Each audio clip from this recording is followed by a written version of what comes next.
Hello students, I welcome all of you in my channel. आज की इस class में हम कक्षा 12 की पुस्तक पैनोरमा का 4th लेसन डॉट के बारे में पढ़ेंगे।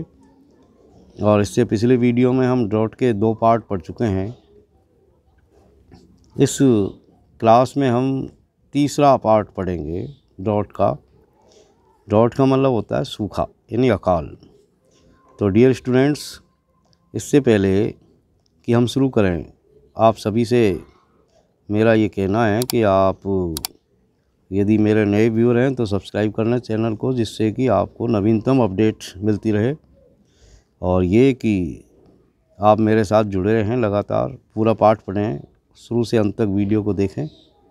और इसी तरह हम आगे बढ़ते रहेंगे और बाद में कक्षा 12 के लास्ट ईयर के पेपर्स भी सॉल्व करेंगे। और मैं आपसे एक तरीके से ये कह सकता हूँ कि यदि आप मेरे चैनल से इसी तरह जुड़े रहे तो आगामी जो आपकी बोर्ड परीक्षाएं हैं उनमें आप 90+ से अधिक अंक प्राप्त करेंगे। मुझे पूरी इस बात की आशा है, विश्वास है, भरोसा है। तो let's start. It was about the middle of June. जून के महीने का लगभग मिडिल था, यानी मध्य हो गया था, यानी आधा जून बीत गया था। Nobody who has not looked at Indian summer, कोई भी ऐसा व्यक्ति जिसने भारतीय गर्मियों के स्काई को नहीं देखा हो, यानी कोई भी ऐसा व्यक्ति जिसने यानी भारत में जो गर्मियाँ होती है और गर्मियों का जो आसमान है, यदि उसको किसी ने नहीं देखा हो तो will realise how terrible, how relenting the heat can be. तो will realise how terrible, how unrelenting the heat can be. तो वो इस बात को किसी भी तरीके से नहीं जानेगा कि भारत की जो गर्मियाँ होती है, जो आकाश होता है, वो कितनी भयानक और कितनी कठोर और सख्त अनरिलेंटिंग हीट जो है होती है, कितनी ज़्यादा गर्मी होती है। Not a trace of mercy anywhere, कहीं भी ट्रेस ऑफ मर्सी नहीं होती, जरा सा भी दया का चिन्ह कहीं भी नहीं है। Today even the thought that someday this aspect of sky would change, आज ये विचार कि किसी न किसी दिन आसमान का ये मिजाज, ये जो एस्पेक्ट है वो बदलेगा। That it would become overcast with soft moisture laden clouds, ये कि किसी न किसी दिन ये जो आकाश है इसके अंदर पानी से भरे हुए बादल भर जाएंगे, पूरी तरह से आकाश जो है बादलों से आच्छादित हो जाएगा। वाज इम्पॉसिबल, वो ऐसा सोचना ही एक तरीके से इम्पॉसिबल था, असंभव था। इट सीम्ड एज दो द होल ब्लेजिंग स्काई, बल्कि ऐसा दिखाई पड़ता था जैसे कि पूरा जो ब्लेजिंग स्काई था, जो पूरा का पूरा जलता हुआ जो आसमान था, जो एक तरीके से जो स्काई था जलता हुआ, would go on burning day after day endlessly, ऐसा लगता था मानो वो दिन प्रतिदिन इसी तरह जलता हुआ आगे बढ़ता चला जाएगा। To the end of time, यानी प्रलय के समय तक, यानी समय के अंत तक। Gafur return home at noon, Gafur दोपहर हो गया था और वो घर वापस आ गया था। He was not use to working as a hired labour, Gafur को एक हायर्ड लेबर के रूप में काम करने का कोई अनुभव नहीं था, एक किराए के मजदूर के रूप में काम करने का अनुभव नहीं था।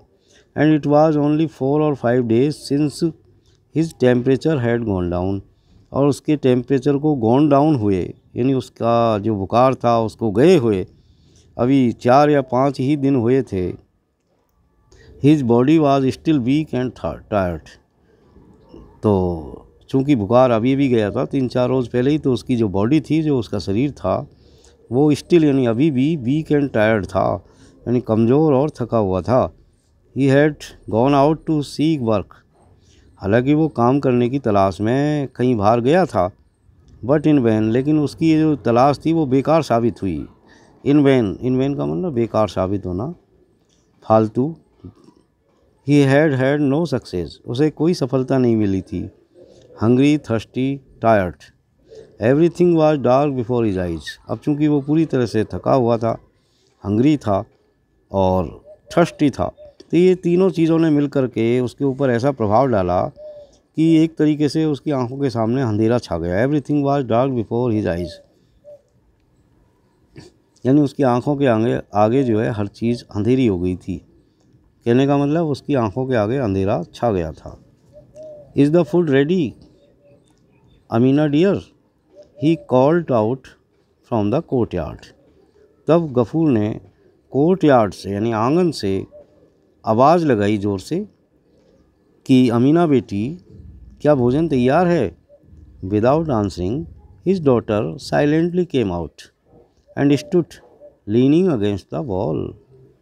तो बिना उत्तर दिए उसकी जो डॉटर थी अमीना चुपचाप साइलेंटली केम आउट, बाहर आई और अगेंस्ट द वॉल यानी दीवार के सहारे, लीनिंग करती हुई यानी एक तरीके से दीवार के सहारे झुकती हुई जो है आकर के चुपचाप खड़ी हो गई। Is the food ready Gafur repeated without receiving an answer. और जब गफूर को कोई उत्तर नहीं मिला तो गफूर ने दोबारा से रिपीट किया अपना प्रश्न, क्या भोजन तैयार है? Is the food ready? What do you से? नो भाई। फिर स्वयं ने ही आगे बात को आगे बढ़ाते हुए कहा, क्या कहा? क्या कहती हो? नहीं। क्यों नहीं? No rice, why don't you tell me in the morning. क्या कहा? चावल नहीं है, तुमने ये मुझे सुबह क्यों नहीं बताया? भाई आई टोल्ड यू लास्ट नाइट। तो अमीना ने कहा, क्यों? मैंने आपको पिछली रात ही बताया था। I told you last night mimicked Gafur. Gafur ने अमीना की नकल उतारते हुए कहा, I told you last night, मैंने आपको कल रात ही बताया था। How am I remember what you told me last night, मुझे कैसे याद रहेगा, मैं कैसे याद रख सकता हूँ जो कुछ तुमने रात मुझे बताया था। His anger grew more and more violent at the sound of his own voice. अपनी ही बातों में, अपनी ही आवाज़ के कारण गफूर का गुस्सा ज़्यादा और ज़्यादा हिंसक रूप से बढ़ता चला गया।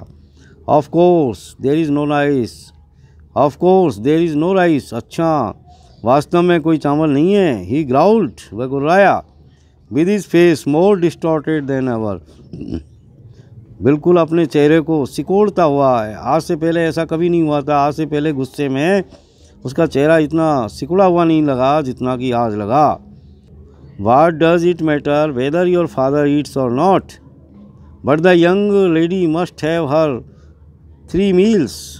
क्या फ़र्क पड़ता है कि यदि तुम्हारा पिता खाए या नहीं खाए, लेकिन आपको तो यानी महारानी को तो दिन में 3 बार खाने को चाहिए ही चाहिए। In the future I shall lock up the rice when I go out. अच्छा तो ऐसा है, आज के बाद मैं जब भी बाहर जाऊंगा चावल में ताला लगा के जाऊंगा। Give me some water to drink, I am dying of thirst. चलो मुझे कुछ खाने को नहीं है तो थोड़ा सा पीने को पानी दे दो, मैं प्यास से मर रहा हूँ। So you haven't any water either, अच्छा तो तुम ये कहना चाहती हो कि पानी भी नहीं है। Amina remained standing with bowed head as before. अमीना ने कोई जवाब नहीं दिया, वो पहले की तरह सिर झुकाए हुए खड़ी रही। Realising that there was not even a drop of water in the house, ये महसूस करते हुए, ये पहचानते हुए कि घर के अंदर पानी की एक बूंद भी नहीं थी। He lost all self control. तो गफूर जो है अपना सारा का सारा सेल्फ जो कंट्रोल था वो उसने खो दिया, यानी पूरा जो आत्म नियंत्रण था, यानी जो उसका आपा था, उसने अपना आपा खो दिया। रसिंग एट हर, और उस लड़की की तरफ भागते हुए, ही स्लैप्ड हर फेस नॉइजली, उसने उसके चेहरे पर एक थप्पड़ मारा शोर मचाते हुए। Rest girl, what do you do all day, so many people die, why don't you. गफूर ने क्या कहा, बच्चों, दुष्ट लड़की, दिन भर क्या करती हो, इतने लोग मरते हैं और तुमको मौत क्यों नहीं आती। वाई डोंट यू, यानी तुमको मौत क्यों नहीं आती। The girl did not utter a word, लड़की ने एक शब्द भी अटर नहीं किया, मतलब एक शब्द भी नहीं बोला। She took the empty earthen pitcher, उसने सिर्फ ये किया कि उसने खाली मिट्टी के बर्तन को उठाया, अर्दन पिचर को उठाया, and went out into the afternoon sun, और दोपहरी से भरे हुए उस सूर्य में, उस धूप में बाहर निकल गई, क्वाइटली, चुपचाप, वाइपिंग हर साइलेंट टीयर्स, अपने आंसुओं को चुपचाप पोंछती हुई, वाइपिंग करती हुई। The moment she was out of sight, her father was overwhelmed with remorse, remorse का मतलब होता है पश्चाताप। तो जैसे ही the moment she was out of sight, जैसे ही वो लड़की आउट ऑफ साइट हुई, यानी दिखाई देनी बंद हुई, तो उसका जो पिता था गफूर, वो पश्चाताप से पूरी तरह से भर गया। ही अलोन न्यू, वो सिर्फ अकेला आदमी था जो ये जानता था कि how he had brought up that motherless girl, कि उसने उस मदरलेस लड़की को कैसे पाला था, उस बिना माता की लड़की को कैसे पाला था। He knew that this affectionate dutiful quiet daughter of his was not to blame, सिर्फ वही ये बस इस बात को जानता था कि उसकी ये प्यारी सी, ये जो है अफेक्शनेट और कर्तव्यपरायण और चुपचाप यानी शांत रहने वाली ये जो पुत्री थी, वो किसी भी दृष्टि से आरोप लगाने के लिए नहीं थी, किसी तरीके से भी उसको ब्लेम नहीं किया जा सकता था। They had never had enough to eat even while their little store of rice lasted, they had never had enough to eat, उनके पास पर्याप्त खाने को नहीं रहा कभी भी। इवन वाइल, यहाँ तक कि their little store of rice lasted, यहाँ तक कि उनका जो थोड़ा बहुत जो चावल उनके पास था वो भी बीत गया था। It was impossible to eat 3 times a day, फिर ये कहना कि महारानी 3 बार खाएगी या 3 बार खाने को चाहिए, तो ऐसा संभव नहीं था। Nor was he unaware of the reason, नहीं वो इस बात से अनजान था कि for the absence of water, कि पानी निश्चित रूप से घर में नहीं था, यानी पानी की एब्सेंस के बारे में भी वो जानता था पहले से ही। 2 of the 3 tanks in the blaze had all dried up, यानी गांव के अंदर जो 3 टैंक थे, जो 3 कुएँ थे, उनमें से 2 पहले से ही सूख गए थे।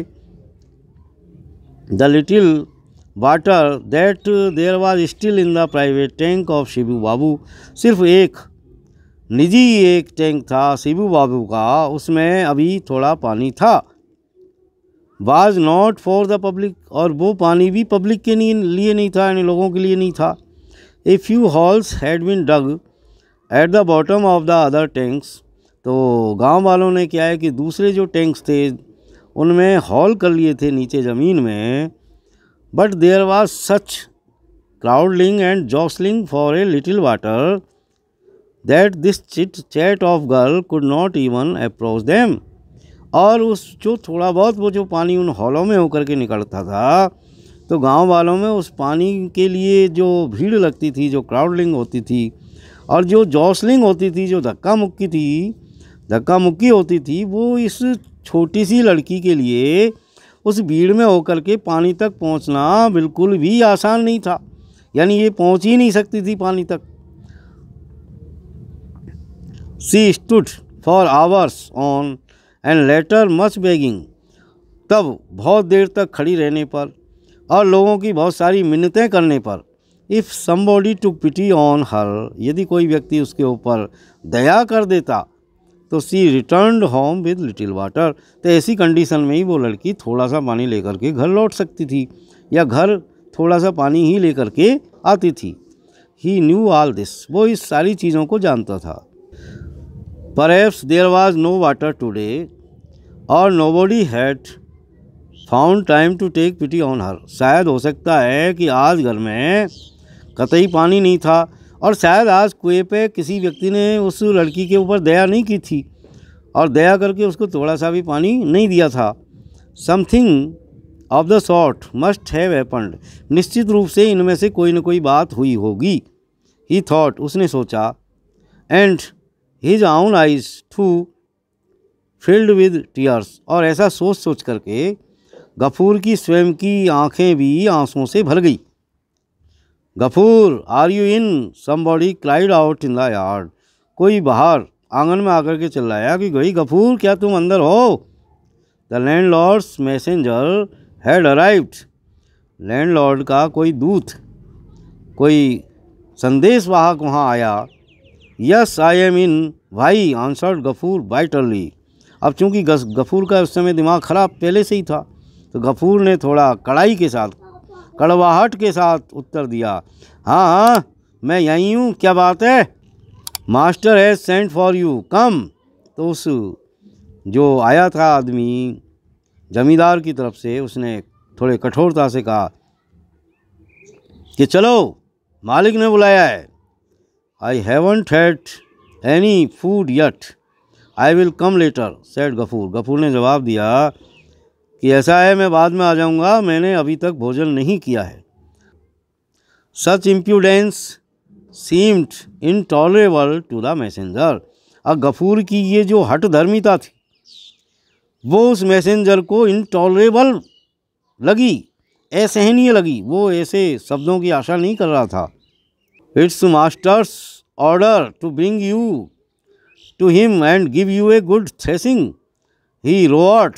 तो वो आदमी, वो मैसेंजर गुर्राया, जोर से दहाड़ा, ये मास्टर की आज्ञा है, यानी ये मालिक का आदेश है कि तुझको घसीटते हुए लाया जाए और तुझको जो है तेरे कोड़े लगाए जाए, थ्रेसिंग की जाए तेरी। कॉलिंग द मैन अगली नेम्स, और इस तरह वो जो आदमी था, जो मैसेंजर था, वो गफूर को इस तरीके से कॉलिंग नेम्स करने लगा, मतलब गाली निकालने लगा। Ghafoor lost self control for the second time, ये दूसरी बार था कि गफूर ने अपना आपा खो दिया, सेल्फ कंट्रोल खो दिया, अपना आत्मनियंत्रण खो दिया। We are nobody's slave, he replied, returning similar compliments. तब गफूर ने ठीक उसी तरह की भाषा में जवाब दिया, सिमिलर कॉम्प्लीमेंट्स में जवाब दिया कि अरे अरे हम किसी के गुलाम नहीं हैं।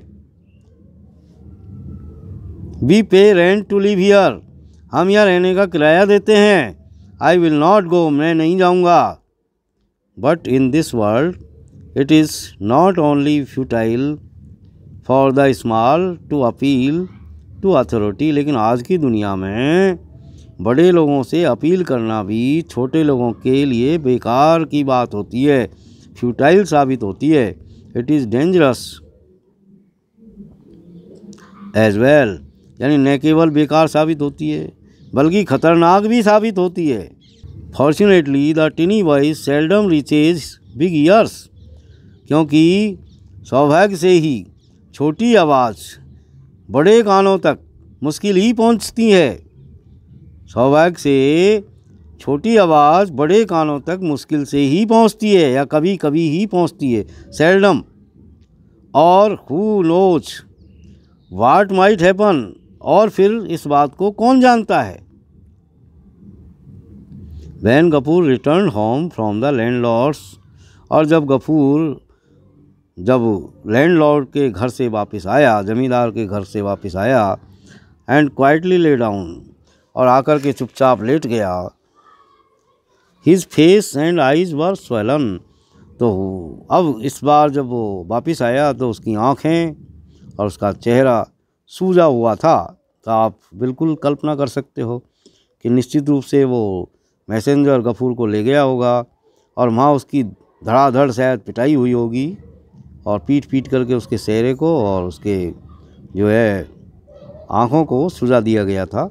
The chief cause of so small suffering was Mahesh, और ये जो सारी घटना हुई, पिटाई हुई, इसका जो चीफ काज था, जो प्रमुख कारण था, वो था महेश, यानी इस सारे कष्ट की जो जड़ थी वो महेश थी। तो अब क्यों थी महेश ने ऐसा क्या किया था भाई कि गफूर को पिटाई खानी पड़ी। When Ghafoor left that morning, तो बात ये हुई कि उस सुबह जब गफूर घर छोड़ के गया था तो Mahesh broke loose from his tether, तो किसी तरह महेश ने, चूँकि उसे भूख तो थी, उसने किसी तरह रस्सी को तुड़वा ली या रस्सी को तोड़ करके वो भाग गया था। And entering the grounds of the landlord, और भाग करके वो जमींदार के खेत में चला गया। Had eaten up flowers and upset the corn dying in the sun, और उस खेत में जा कर के उसने एक तो काम तो ये किया कि वहाँ जो फूल थे उन फूलों को खा गया, और जो सूखने के लिए जो पड़ा हुआ था कॉर्न, जो धान पड़ा हुआ था, उसको उसने उलट पुलट कर दिया, यानी बिखेर दिया। When finally they tried to catch him, he had hurt the landlord's youngest daughter, और अंत में जब जमींदार के आदमियों ने जब महेश को पकड़ने की कोशिश की थी, तो उस महेश ने, यानी उस बैल ने, लैंडलॉर्ड की जो सबसे छोटी लड़की थी, जो पुत्री थी, उसको हर्ट कर दिया, यानी उसे चोट पहुंचाई। एंड हैड एस्केप्ड, और न केवल चोट पहुंचाई बल्कि वो पकड़ में भी नहीं आया और वहाँ से भाग गया था। And this was not the first time, और ये पहली बार ही नहीं हुआ था कि दिस हैड हैपेंड, कि ऐसी घटना पहली बार हुई हो, ऐसा भी नहीं था। But Ghafoor was forgiven because he was poor, और हर बार जो है गफूर को इसलिए माफ़ कर दिया गया था कि वो गरीब था। If he had come round and as on other occasions begged for the landlord's forgiveness, he would probably have been forgiven, और इस बार भी यदि वो बड़ी नरमाई के साथ जब उसे बुलाया गया था तो वो जमींदार के पास जाता और जमींदार से क्षमा करने की प्रार्थना करता, तो शायद उसको इस बार भी क्षमा कर दिया जाता। But instead he had claimed that he paid rent, बल्कि इस बार वो कड़ाई से पेश आया और उसने तो यहाँ तक कहा कि वो रहने का किराया देता था। And that he was nobody slave, और उसने ये भी कहा था कि वो किसी का गुलाम नहीं था। This was too much for Shibu Babu the जमींदार टू स्वेलो, और ये जो बात थी वो शिबू बाबू जो कि जमींदार था उसके सहन करने लायक नहीं थी, उसके लिए बहुत बड़ी बात थी, वो स्वेलो नहीं हुई, हजम नहीं हुई। Gafur had borne the beating and torture without protest, इसलिए गफूर ने बिना प्रोटेस्ट किए पिटाई खाई और यातना सहन की, टॉर्चर सहन किया। एट होम टू ही ले इन ए कॉर्नर, और घर पर वह पड़ा रहता है एक कोने में, विदाउट ए वर्ड, बिना एक शब्द बोले। Hunger and thirst he had forgotten, यानी वो भूख और प्यास सब कुछ भूल चुका था। But his heart was burning with in him, लेकिन अंदर ही अंदर उसकी आत्मा जल रही थी। लाइक द सन आउटसाइड, बाहर सूर्य की तरह।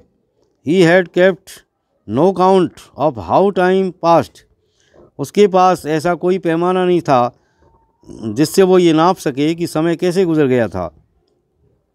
तो डियर स्टूडेंट्स, आज के लेसन में हम इतनी ही बात करेंगे और इस लेसन के अगले पार्ट को अगले वीडियो में देखेंगे। तब तक कीप वाचिंग माय वीडियोज़।